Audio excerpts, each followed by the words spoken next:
That's correct, Braden. Without wasting time, we just saw the Premier now arrive, Helen Zille, and we're just going to try and doorstop her. She's being briefed now by members of the South African police, so we're just going to try to walk up to her and just ask her why she's here. Dispersed by the police at high. Sorry, Premier, just to disturb you. I'm trying to get gauge from you. We're live on ENCA right now. We saw you and we are taking this opportunity. We know you're being briefed right now by members of the South African police, but just your word as Premier on what has been happening here in Siqalo and Mitchells Plain. Obviously, what's happening here is terrible, and I have been kept fully briefed and informed all the time by Minister Dan Plato and Minister Albert Fritz, who were on the ground yesterday. And I was in contact with the police commissioner.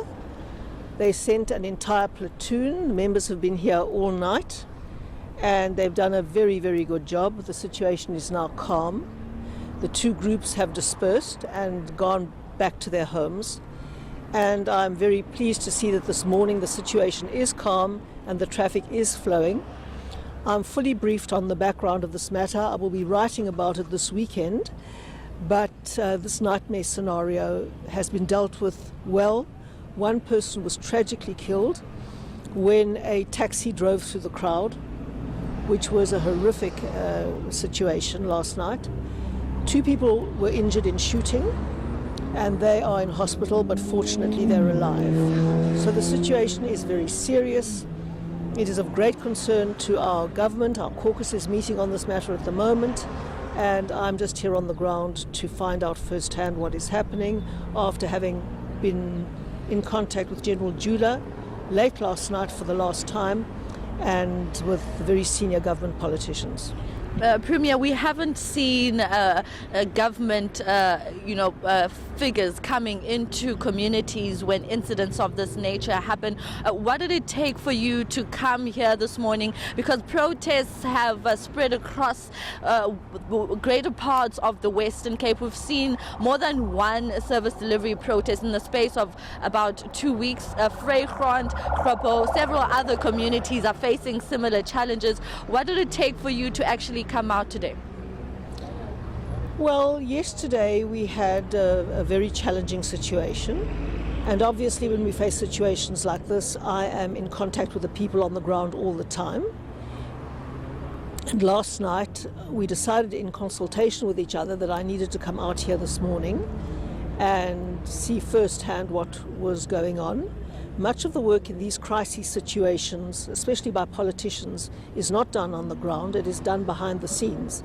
And often arriving, let's say, when there's a huge crowd here, simply serves to inflame the situation.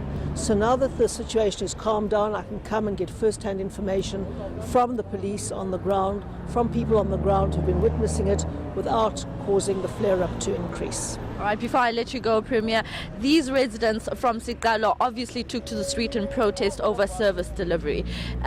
They want basic services like the provision of water and electricity. What will you say to them about those issues that they've been raising with the city and the province? They know that the situation is a little more complex than that. This land here is privately owned land, and it was owned by a person, it is owned by a person who conducted a lot of illegal sand mining here. Now, this land, according to the city, can't be built on because of what the situation is as a result of illegal sand mining and the topography and the water table. So when people invade a piece of land, and it's allegedly with the help of the landowner, he tried to get the city to buy his land for 30 million rand. Now, clearly land that can't be used for housing, to spend 30 million rand on it is a major expenditure of public resources. So we felt that that was an abuse of a private landowner facilitating a land invasion, allegedly, and then demanding that the city buys land for 30 million rand. Then there is the case of whether the city is allowed to put services on private land or not. And then what kind of services? Because when you're in a legal wrangle of that kind, if we go and put services, or the city puts services on that land, the landowner is going to say, well, you have tacitly accepted that you've got the land now and you have to pay me my 30 million rand. Now, we can't have a situation like that. This gentleman made millions from illegal mining on this land, and now that he's pulled everything out of it that he can, facilitates an invasion and demands 30 million rand. There are fundamental things underneath this, and so on the surface it may well look like a simple land invasion where people are demanding services. Below that, there is a lot of issues that relate to the rule of law, that relate to what fair compensation is, and a whole range of other things. So I will be writing this up in simple and clear terms so that everybody can understand what is at stake here. I obviously understand profoundly how difficult life must be with minimal services as people in Siqalo are suffering. But if we establish a situation in Cape Town where anyone who wants the state to buy their land at inflated prices facilitates a land invasion, those people then get first preference over other people, we will facilitate a state of complete chaos in this province. So what do you think the solution is here, Premier? Because according to what residents are saying to us, most of the pieces of land that they're occupying around the province are privately owned, and you find a situation similar to what you just described now with regards to Siqalo.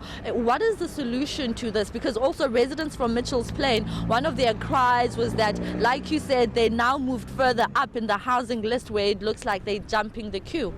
That's one of the really big problems. Now, we've just had a major court case and the judgment is on appeal, so we can't say that it sets a precedent about whether or not the police have a duty to protect private land, or whether it's the landowner's duty to protect their land from invasion. In this particular instance, the allegation is that the landowner actually facilitated the invasion so that he could demand 30 million rand from the local authority.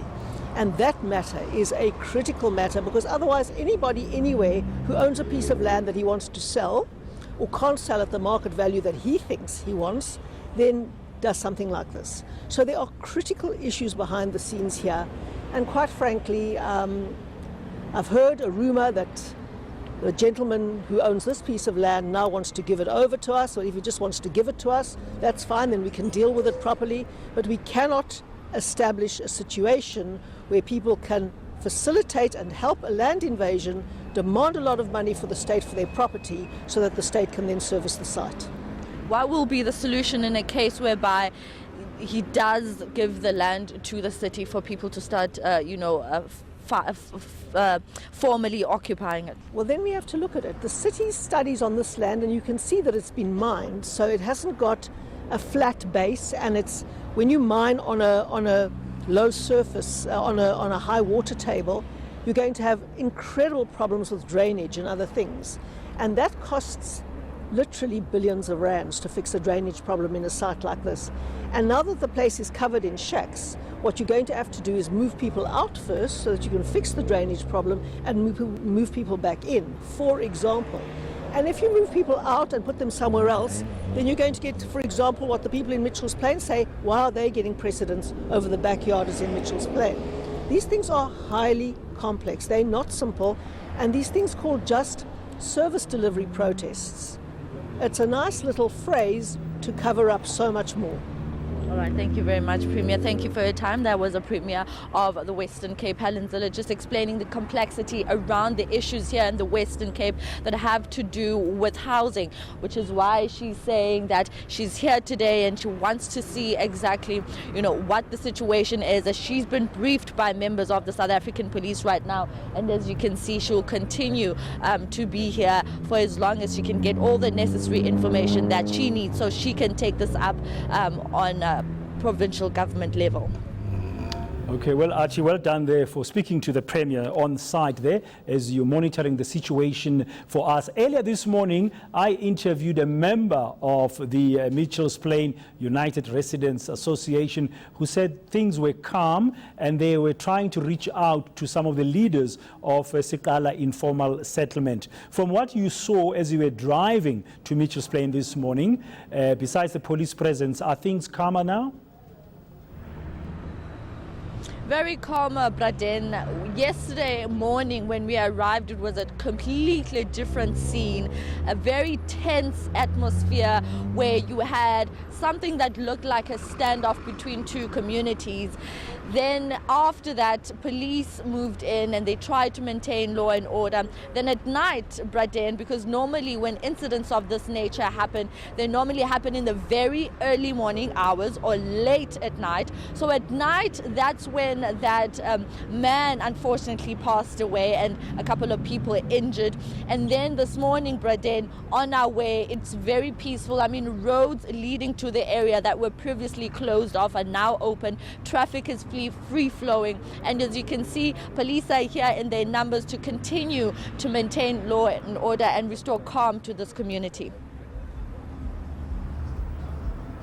Okay, thank you very much, Athi. We'll leave you to carry on to monitoring the situation there. Thanks goodness, we're hearing that it's very calm this morning in Mitchells Plain. We've seen the Western Cape Premier Helen Zille on the ground there. Other stakeholders are also expected in the area to try and restore more calm and try and resolve the service delivery issues that are faced by the people of Siqalo informal settlement and of Mitchells Plain. Thank you very much, Athi Mtongana.